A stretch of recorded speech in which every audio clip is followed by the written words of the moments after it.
Are excited to be here with you all today to talk about taking the reins, transitioning to proactive legal administrative work. Before we get started, I'll give you a brief introduction to myself, and then Kane will do the same. As Joy already mentioned, and I mentioned as well, my name is Amelia Schinke. I'm the Vice President of Legal Affairs and People at Filevine. In a nutshell, I oversee the legal operations and legal dealings of Filevine, which is a legal technology company here in Salt Lake City. My background, I started in law firms actually as a legal administrator 10 plus years ago now, which is crazy to think about. I started in a large law firm as an admin in a real estate department. Then transitioned over to a solo practitioner's office as a legal admin there before going on to law school. So I'm painfully aware of all of the things that you guys are likely dealing with, and you might be even thinking, hey, my job is really to kind of be reactive. I have to wait to hear from the attorney about what I should be doing. And I'm going to challenge that thought today. And I'm excited to kind of share with you some different thoughts that I have. But I've kind of seen both sides of it, and I am here to tell you that we can be proactive in the work that we're doing, and we're excited to share some tips and tricks. Kane? Thanks, Amelia. So I'm Dr. Kane Elliott. I'm the VP of Industry Expansion here at Filevine. And my main job is to listen to everything that our clients and potential clients are saying, listen to everything that all of the members of the different parts that make up Filevine are saying, put all those together and see how we can spin up solutions that really work for the team. So I spend a lot of time every day listening to our clients, our potential clients, and everyone on our teams. So I would just mention to everybody and say with enthusiasm that if you do have any questions, I know we've mentioned to drop them in the chat. While we're presenting, I'll be reading through those along with the ALA team that's on. But we do encourage those, and any way we can make it more participatory and have your involvement in it, we'd love to do that. So without further ado, Amelia, why don't you kick us off? Awesome. Thanks, Kane.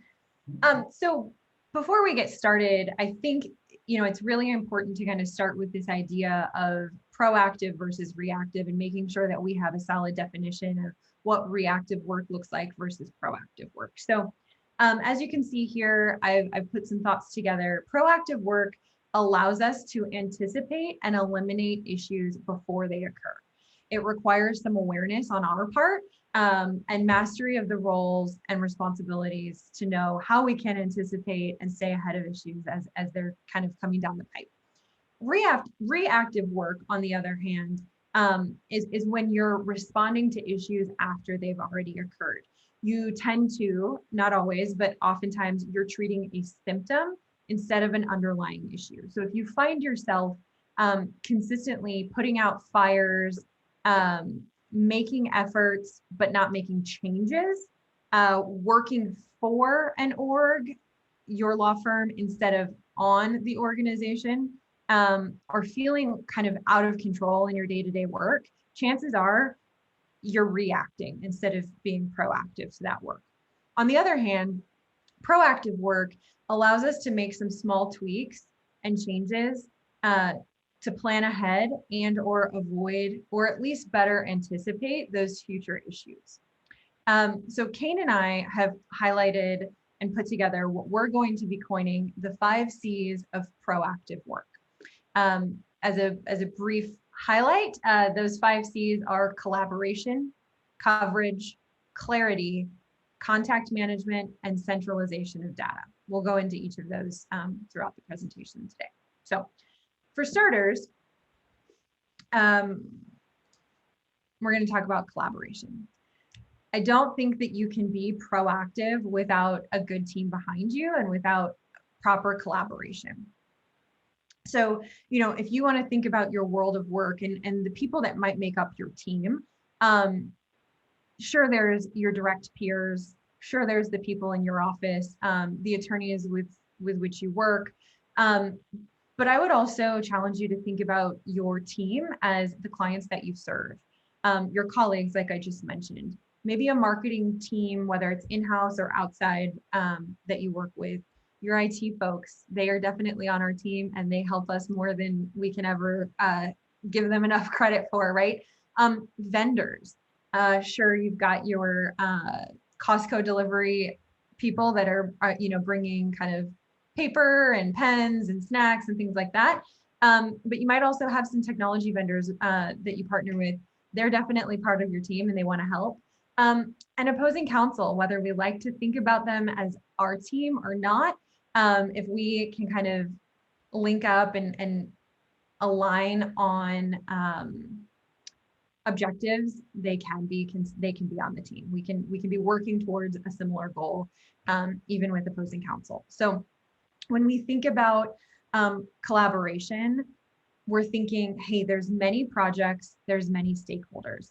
How can we really align our efforts so that we can work towards that common objective, like I just said? So with clients, I think we can think about collaboration with clients in terms of communication. How can we clearly and confidently communicate with the clients about who is responsible for what? Sure, our clients are coming to us thinking that they're, expecting to receive a service and we are there to provide that service, but we can't do it without their help and without their input. So when you think about collaboration with clients, you want to make sure that you're aligning your objectives to make sure that the client is crystal clear on what they are going to be responsible for, and that you're setting the expectation of these are the things that we will be responsible for. I think the same concept applies with our colleagues, making sure that we have a new matter come in. We're now ready to kind of hit the ground running on this new matter. How are we divvying the work? Who is responsible for what? Think about the marketing team or the IT team. What's the marketing team trying to accomplish? They're trying to help get us more clients. How can we help that marketing team achieve their objective, right? So clear communication again. And then also the IT folks. Do we know that we have a big e-discovery project coming down the pipe? If so, let's let them know so that we can kind of make sure we have the right systems and infrastructure set up. So collaboration, working together with the team, and clearly communicating, I think, is key to working towards some proactive work there. Next is coverage. Coverage kind of comes in making sure that we have all of those resources that we just talked about aligned towards those common objectives. When you have a lot of stakeholders, you're going to have a lot of calendaring deadlines. You want to make sure that everybody is aligned and making sure that you have the right people in the right phases of that project. So maybe you're thinking, hey, I've got my work that I know that I need to do. I can't be responsible for somebody else falling through the cracks. But I think if we think back to collaboration and then ahead towards coverage, we want to make sure that we're communicating with all of those stakeholders to make sure that if somebody's going to be out of the office, we're aware, we've got that covered, and there's a contingency plan in place, is what I like to call it. And I think it's also making sure that you have the right people in the right seats. So maybe we know that our colleague Jane is not good at calendaring. Maybe it's just something that she just hasn't kept up with. She can't quite figure out, the deadline chains or things like that. Well, let's not put her in a position to manage those deadlines then. Let's find out what Jane is good at and make sure that that's the work that she's assigned to, so that, we know that that's going to get taken care of appropriately. We're going to identify our best person in charge of calendaring to handle the calendaring of those deadlines. We want to, like I said, identify what each resource is excelling at. We want to communicate with them often, and we want to set clear objectives. Where are we lacking the appropriate resources? If we are lacking the appropriate resources, let's raise a hand. Let's talk to those that are in charge. Being an in-house attorney, I can tell you, in-house legal roles and legal departments are often seen as a cost center. And so we're often understaffed. If we're understaffed, we are going to be stuck in a reactive position. But that doesn't necessarily mean you're doing a bad job. You're stuck doing reactive work because you can't really get ahead of the workload. But if you find that you're constantly reacting despite your desire and your ability to be proactive, that's when you need to raise that red flag and communicate with human resources or the managing partners of your law offices to make sure you understand what they're expecting of you, make sure they know where you're concerned about falling short, and potentially work on building a business case to solicit those additional resources so that we can make sure all of the matters are covered. With coverage, I think it's important to kind of know, to talk about oversight, right? So oversight can look can look a lot of different ways. It can be true reporting. It can be manager supervision, things like that. But proper oversight is really necessary when we're talking about coverage. This is, oversight is really an area where technology can help. How are you, I want you to think about, how are you assigning tasks and delegating work? How are you tracking whether or not those tasks are being completed on time and with a high level of quality? Are you using your email system? Are you using your calendar? Are you using a case management solution? This to me is the key to kind of being proactive, is finding a way to use technology to help you, not hurt you. Technology should really allow you to do your job better. It shouldn't be kind of, oh, another thing that I need to click and work through. So work on finding a system and a process that's going to work for you, and then really dig your heels into using that system or process. Don't allow for workarounds. Don't allow for people to kind of skirt the process. Again, in an in-house role, people love to skirt my processes, but without my processes in place, I'm unable to be proactive in the work that I need to do. I need to have some kind of organization and workflow that works for me instead of me working for this workflow. And like I just said, without a process that's identified, documented, and communicated across the organization, things are going to fall through the cracks. And then we're going to be caught in a reactive position. The third C is going to be clarity. It's hard to be proactive when we don't know what the heck is going on in our organization or, on a particular matter, things like that. So I think the key to clarity is really going to require you to be the master of your responsibilities. You got to know what you are responsible for, and you should consider yourself and make sure that you're studied up to be the subject matter expert on that topic. The more you know about your roles and your responsibilities, the more you can identify pain points in the existing process.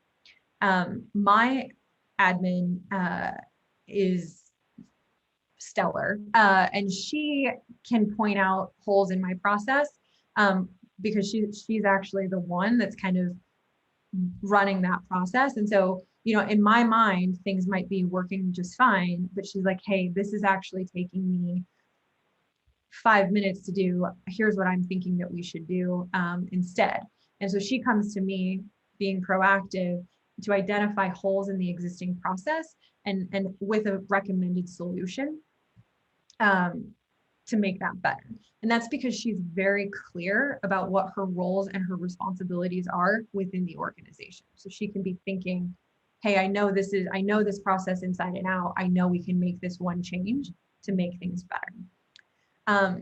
I think the clarity in this sense can apply to 4 different things. It can apply to your objectives. So are you crystal clear on the objectives of the organization, the objectives of the attorney to whom you report? What is the overall mission, and are we crystal clear on that, and how our work can kind of help support those objectives? 2, roles and responsibilities. We've already talked about this. Are we crystal clear on who's doing what? And are we crystal clear on what our roles and responsibilities are to help meet those objectives? Accountability. Do we know what's going to happen in the event we don't get X done? How will we know if something doesn't get done? Is there accountability built into our process? And then 4, I think, is the process itself. Do we know that process inside and out? Do we know after we do X, what's going to come next? Do we know after we file a demand, what the next workflow or waterfall of tasks is going to be, right? So you've got to be crystal clear on all of those kind of contingencies that follow after. That will allow you to help identify kind of holes or pain points in those processes. Reporting is something that can really help with this. You can't manage what you can't see, right? So if we might anecdotally think, oh, Judy always gets her work done on time, right? And Judy's doing it great. Without reporting and without data, we don't actually know that. We think that that might be the case, but we need the data to back it up.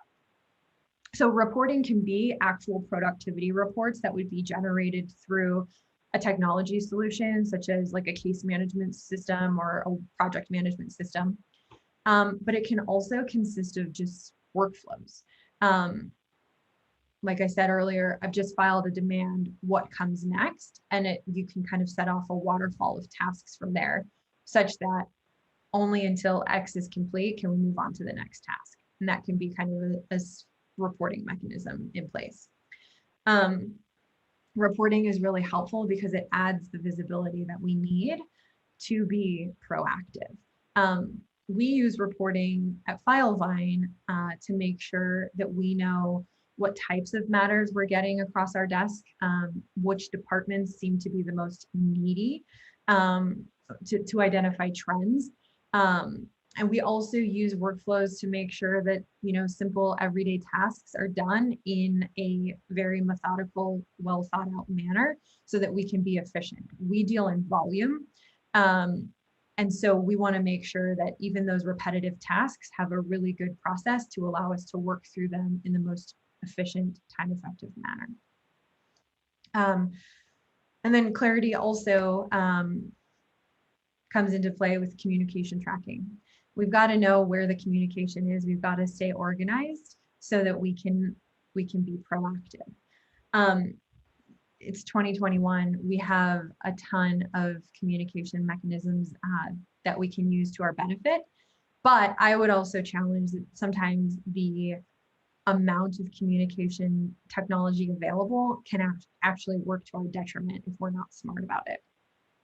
So, you know, we've got email, instant messaging, texting, fax, and we just have a mountain of documents that we're dealing with all the time, letters, and court filings. So can be a pretty daunting thing to get through all of the communication. So how can we kind of consolidate and track communication and use it to our benefit? It's always helpful to have a way to centralize that communication. You can do it through email. Some of us might have kind of a flagging system that we use. Okay, we haven't read this email, we're going to move it to the top.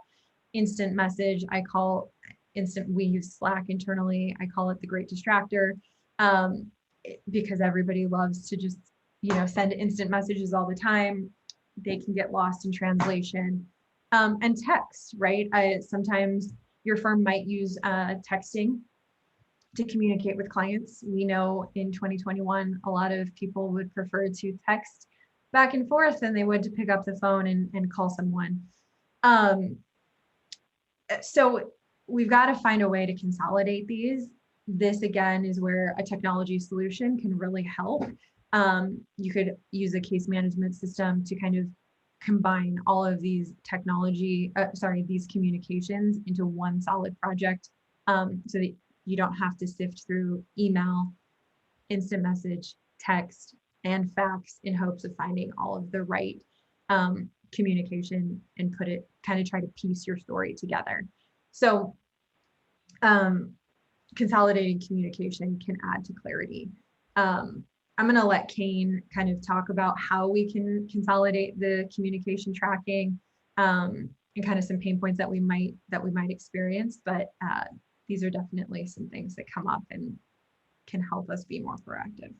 Yeah, thanks, Amelia. And by the way, I do appreciate the fact that you changed the name on Who's Bad at Calendaring to Jane instead of Kane. That's much appreciated. For rhyme. Yeah. No call out. I appreciate it. No, what I would say is really important when Amelia is bringing up this communication tracking point. Look, I think it's 21st century disease that Amelia is speaking about that we all know, which is that the great blessing and burden we have of our times is how many different ways we can communicate with people. And then in professional services, we have additional ways that have lingered on, like fax appearing on there, right? When you talk to people outside of legal and medicine and things, I know that often someone will say, you guys, you're talking about fax and fax consultation. Do people still use faxes? I know we still have those in legal and in medicine. I think what's really important is finding concrete ways to centralize these things, to manage them, and to oversee them. And if we think about the totality of these items, one useful place where we can start with that is thinking about contact management. So if we try to put together what Amelia was just speaking about with what we do with contacts, I want everybody to think about the fact that every single one of us, we have contacts in our email, right? In your Outlook or your G Suite, you've got a contact set there. Then in your phone, whether it's an iOS or Android, you've got another contact repository there going on. Then if you use a software solution for your legal practice, you may have another set of contacts going on there. And this just replicates over and over. And I think everybody's first experience with this has probably come from the very painful experience of changing over a device or switching devices, right? You move to a new phone or a new email type of service, and suddenly you've got the same contacts, but maybe you have them doubled or tripled up now from different systems you've used over the years. You back them up to your Apple Cloud, and then you have a set that's coming from your G Suite cloud, and then you have a set that's coming from somewhere else. And I think, so in that way, contacts kind of representative of the totality of pressures that are facing professionals, because you see that ripple effect where one decision of, did I centralize here or there? What's my repository of truth? And how did I find clarity about those, as Amelia was speaking about? It becomes its own kind of self-replicating wave where I'm going, oh my goodness, how much of this is going to be out there and what do I need to do with it? So I think, at Filevine, one of the first things that we try to work with internally and to make sure that we're doing is to work all the time internally ourselves and with our customers to make sure we're finding a way to centralize those contacts, to manage them, to dedupe them. I think deduplication is one of the least sexy terms anyone has ever mentioned to me, and one of the most exciting things I've ever had to do with my contacts, because it's letting me figure out if I'm trying to reach out to someone's legal assistant and someone else in my organization knows that they haven't been at that organization for 6 months. And I keep saying, well, Jane, again, doesn't respond to me over and over. And I've been emailing her. And then Eric, sitting near me says, yeah, well, Jane hasn't been there for 6 months. I've just used a lot of time, a lot of energy trying to get a reaction, a response, trying to move a matter or project forward. And nothing's going to come of that effort because I wasn't centralizing that, and I wasn't trying to reduce duplicates or have clarity about that. And I think that also goes right back to Amelia's first point, which is I could have solved that through working on my collaboration efforts, right? Eric already had that information for me, but I didn't find that information because I was siloed off with my information, and I thought was clear and I thought I had clarity, but I only had clarity within my email box. I can think about a time of trying to reach out to a claims examiner and adjuster who had been deceased for several years.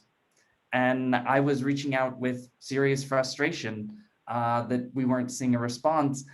there was no way I was going to get a response, but I had no idea about that because I didn't talk to the colleagues who would have had that information or could have shown that to me. So I think that that's a very concrete place that you can put these C's together and bring together collaborative necessity, coverage necessity, clarity necessity, because it brings together the fact that, look, none of these mechanisms work if you don't know what you have and where you have it. And I think for all professionals, people say this all the time about anybody in professional services and legal, that the information you have is a kind of gold mine you're sitting on.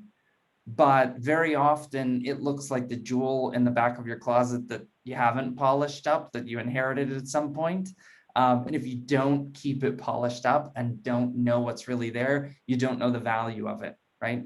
And you don't want your work, as Amelia was saying, the way I always think of it is you don't want your work and that valuable information you're sitting on to be like something that you need to take to the road show, right? To find out the value of this heirloom. That's a reactive posture where you have to take it out to someone else to find the value in it. You want to be constantly extracting value from all of the work you're putting into your efforts every day, all the time you're putting in, to all the matters you're working. And contact management is a great and really straightforward place to start with that. That brings us, I think, to talking a little bit at a broader scale about what does it mean to centralize your data? And one of the things that I say to anybody who's in the space and legal administrators is to really understand how you centralize your data. I think Amelia already highlighted this, but in a different way. You've got to know what's there.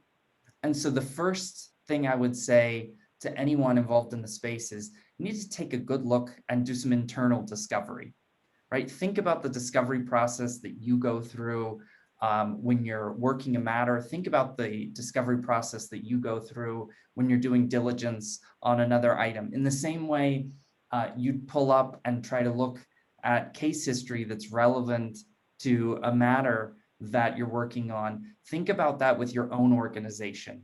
Think about digging in the same way. And I'd say go through the main components of what drive your workflow and what keeps it moving. So think about first about where you have documents and how you store them. That would mean both the documents you've produced in the past, the ones you're evaluating currently. That would mean all the templates that you utilize. Not that anybody has ever used boilerplate language in legal. I'm not saying that, Amelia, so don't, this is being recorded though, isn't it? But still, what I would say is do a review, comprehensive review, and say, are we storing all of our documents in just our email? Is that where they're going? Is there a content management repository we have?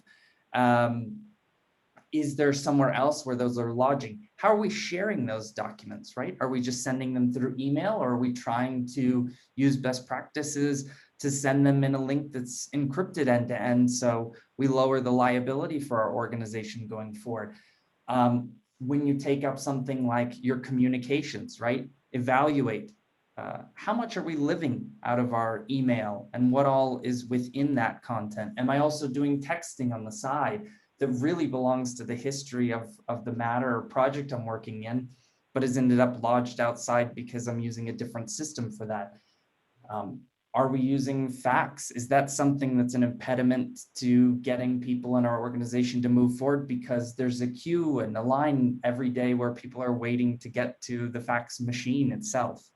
Are we also optimizing the way we look through information? I think about myself often this way. Amelia knows I'm a creature of old habits, so I sometimes like to print more than is maybe necessary, right? But could I be looking through those items digitally and taking my notes there so that those notes are accessible to the rest of the team? So if they go back and want to investigate a particular issue or item or thing that happened during the course of our business, are they going to be able to find that instead of having to go and look inside my brain or text me or write me an email and look up, Kane, I know you mentioned in the meeting that you had already looked into that issue.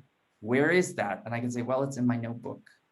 It's not immediately very helpful and useful. I've now piled up 5 emails where if I had taken it in a centralized place that my colleagues had access to, I would have helped their workflow and helped them move things forward. And I think that you do that with your comms, you should do that with your documents, you should do that with your tasks and workflows. I mean, one of our favorite things here at Fileline to try to get rid of is Post-it notes. I don't know if anybody lived a lot of their life with Post-it notes. I have probably done away with whole forests worth of Post-it notes in my life. It's great to have those things also centralized because, as I said, there's often important information, important details that you would want to extract from that your colleagues need to move forward. Also, are you ensuring that the way you think about centralizing is optimal to all of those potential collaborators, all of those people you're working with?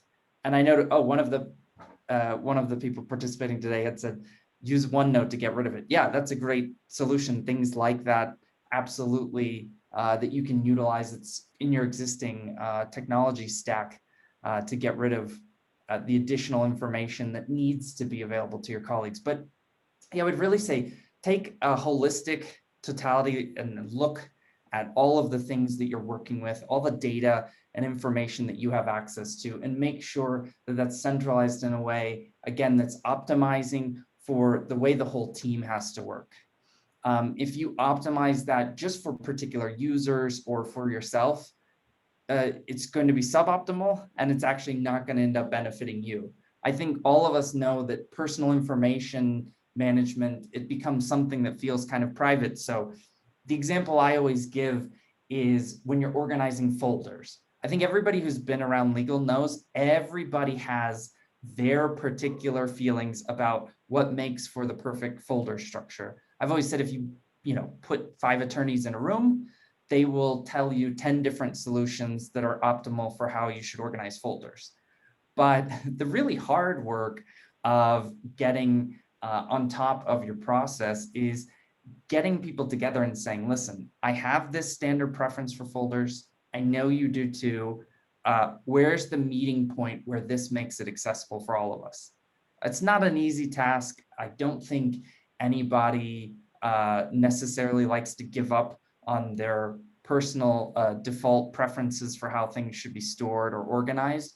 But you really want to find that nice meeting point where Amelia and I could both go in to a project, both go into something we're involved in and say, okay, stepping back from this, can Amelia find what she needs to get her job done? Can I find what I need to get my job done? And can we collaborate on it in a way that's useful and meaningful for both of us? So I think when you talk about this process, you want to talk about doing an evaluation, like I said, a discovery on your own information, on your own use of data, and then think about these different C's that we talked about collaboration, coverage, and clarity. And can you make that centralization align with those other principles? And can you bring that together for everyone? So given the time that's still available, I know that Amelia and I would love to take any questions that any of you might have out there. I haven't seen anything come in, but perhaps Joy has during the course of our presentation. Absolutely, Kane. And I am also guilty of using a forest worth of Post-it notes. That's how I complete my tasks as well. I do have a couple questions, and I will remind people to go ahead and submit any more additional questions into the chat box, and we will get to those as we do have plenty of time left today. So my first question that we have are, what types of KPIs should legal administrators be tracking to demonstrate they're being proactive? Awesome. Yeah, I can take that one, and Kane, feel free to add on. One thing that I look for a lot is I would always start with a benchmark. So what is your average time to complete a task? So you can kind of split that up into the types of tasks that you work on. So as an example, maybe you are responsible for correspondence and replying to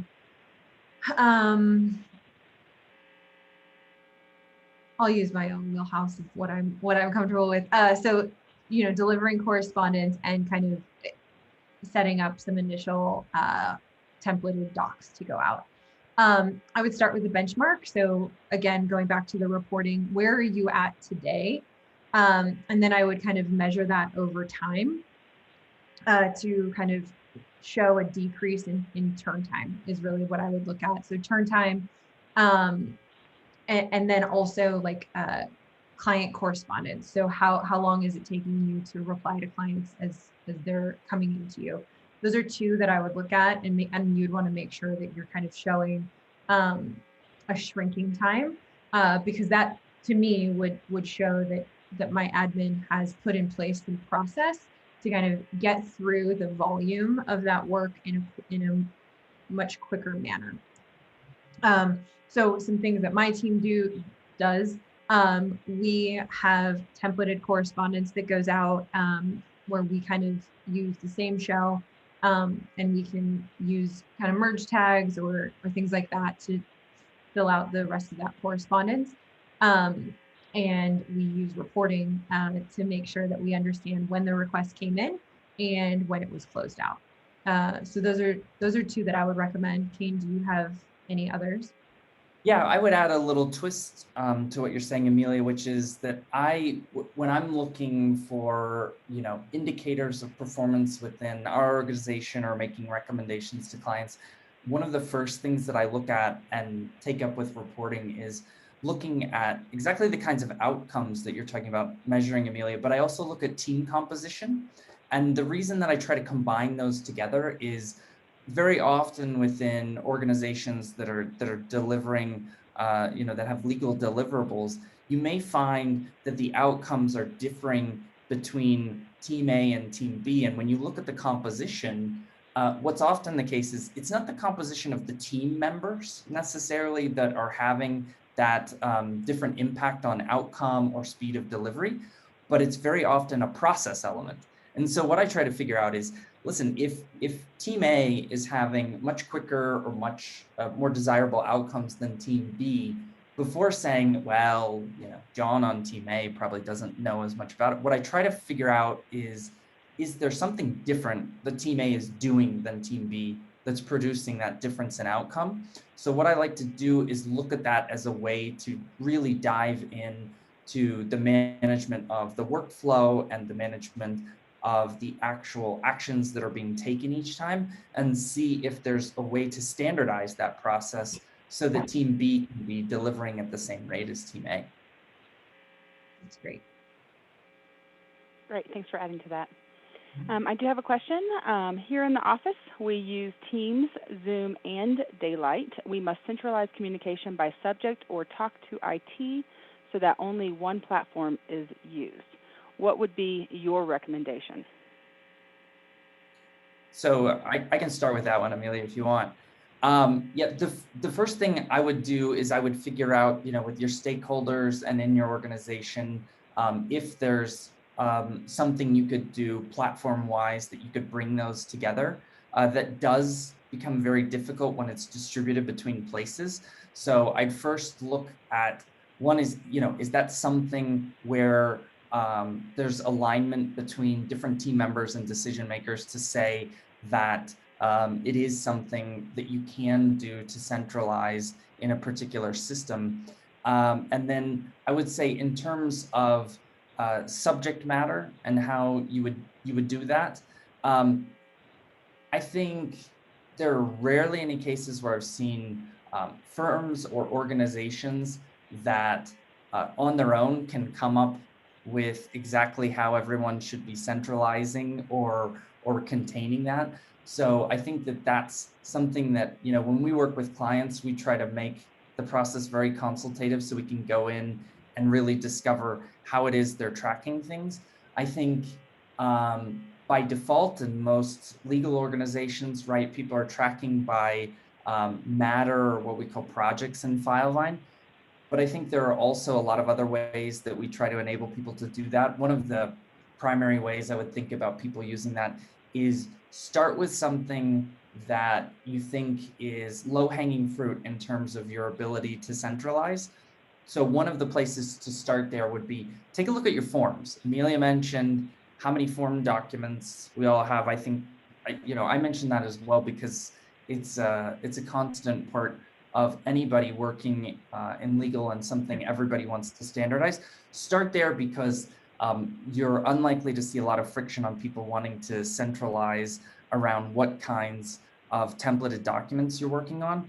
And also too, in terms of optimizing your work, one of the things you'll usually see is when an organization takes the process apart to figure out, okay, let's centralize our template repository. One of the things that often comes out of that first is that you'll find that, Susan has an amazing template for exactly this type of letter. Man, I wish I'd been using that template the last 2 years in these responses to clients, because the wording on there is just much better.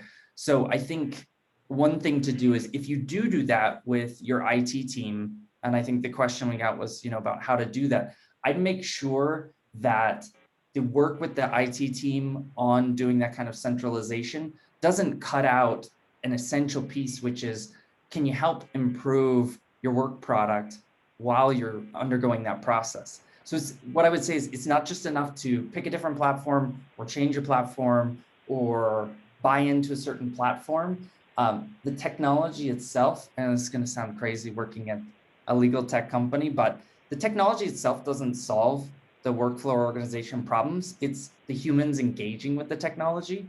And it really matters that in adoption of any platform or picking one, that you make sure that you're optimizing for your workflow, your process, and your overall output as part of that decision making. And I would add to that a couple of things. So you already have a tech stack.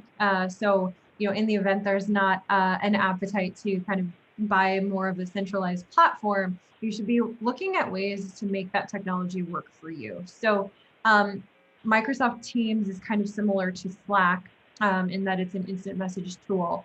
I would recommend in the event Teams has this functionality, for each matter that comes in, you're creating a channel or an equivalent where, the key stakeholders that need to collaborate on that particular matter are already in a channel, and you can have those instant message type communications right in there.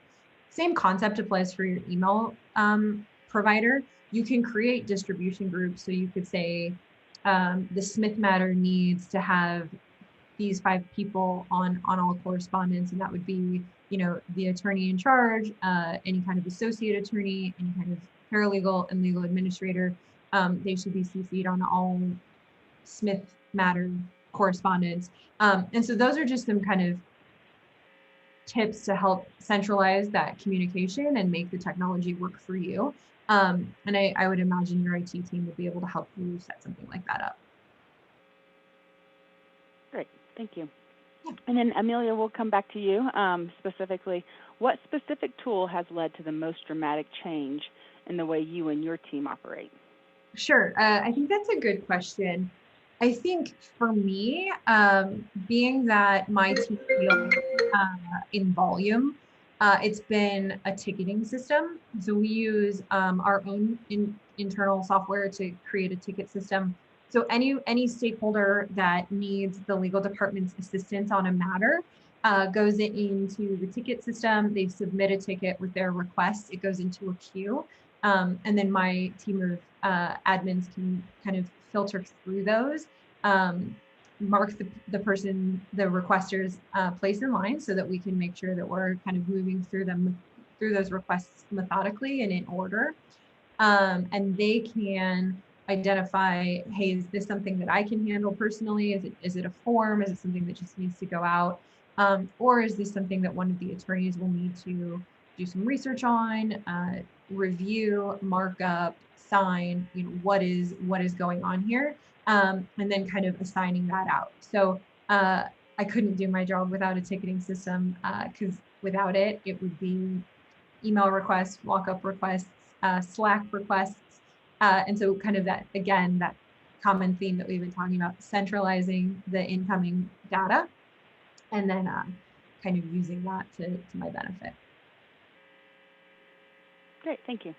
Yeah. And then Kane, we're going to switch over to you now. Based on your experience, Kane, working in a law firm, what would be 1 or 2 processes for which legal admins are responsible that could be improved with a better workflow? Yeah, so it's a really good question. So I would, for my own part, what I think has been most impactful for people I've worked with is, look, if you can look for ways to get your tasks and what you need to get done out of the format of checklists, I think that's the best way to start. And to expand on that idea, any kind of to-do list you have, it's great when you're going and doing your shopping list. It works really well. I make to-do lists for things I know I've got to get a hold of at the store for the house. It doesn't work as well when you're delivering legal services. And the reason why is because it's divorced from all the context and all the communication that makes the work happen. And so what I often say is, if you can adopt something that takes you out of just the checklist order, that pulls those tasks away from the contextual information that makes them possible, that's the first place I would start. I know everybody is used to doing to-do lists. Today, I'm going to send this, I'm going to draft this, I'm going to respond to this. Everyone knows those and knows how that process ticks off in your head. But then when you get back to doing the actual work, as Amelia was speaking about, you say, okay, I need to respond to this. Now, what was the information they sent over that I'm responding to? And exactly what date was it I needed to respond by? So to-do lists, listing checklists of all the things you need, great in theory, very difficult to pull off in practice of them being functional and helping people get their work done. The other thing I would say, and this is building on what Amelia just responded to and was just noting about having some kind of ticketing available, get any kind of approval process you can that's traceable and actionable beyond email. There is no, if anyone were on this and said they can get all of their work done just living in their email, bless them, I appreciate them, but I'm very skeptical. I don't know anyone who's not inundated with more email than they can keep track of. They have more information in their email than any human could possibly digest or remember is there. It's just a plague of our current lives, right? And next, we'll move that over to probably just a texting chat kind of system that'll become the same kind of plague. Like Amelia said, the constant distraction system. There's always another variant of that in human life. But I would say, listen, if you have an approval process that you can trace and you can take action in some kind of way that's beyond email and the place where you're already inundated with things, you'll do yourself a lot of good. So like I said, I would move to beyond the world of the checklist that doesn't have the information you need to get those items done, and any kind of approval process that moves you outside of email. Those are going to be the best two places to start. Fantastic. Amelia, did you have anything to add? I think Kane did a really good job covering that. I think, again, just to continue to reiterate this point, you've got to find a way to make sure that you've got all of your information in one place. And so if you can do that through workflows or communications channels, or better yet, a combination thereof that work together, that work for you instead of you kind of having to pull all of that together, I would focus on doing that, consolidating the communication. Perfect. That is all the questions I see right now. I would encourage anybody with a last-minute question to go ahead and get that into the chat box.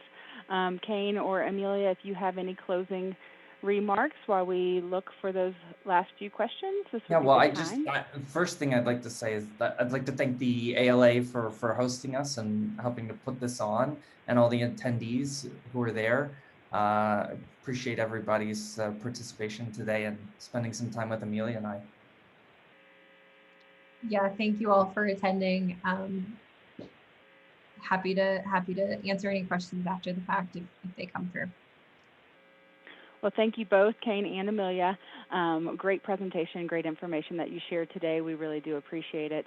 And we did also want to thank Filevine for sponsoring today's webcast. At this time, this does conclude today's webcast, and thank you all for attending. We will send all registrants an email tomorrow with the link for this webinar. please visit our event calendar to sign up for future webcasts.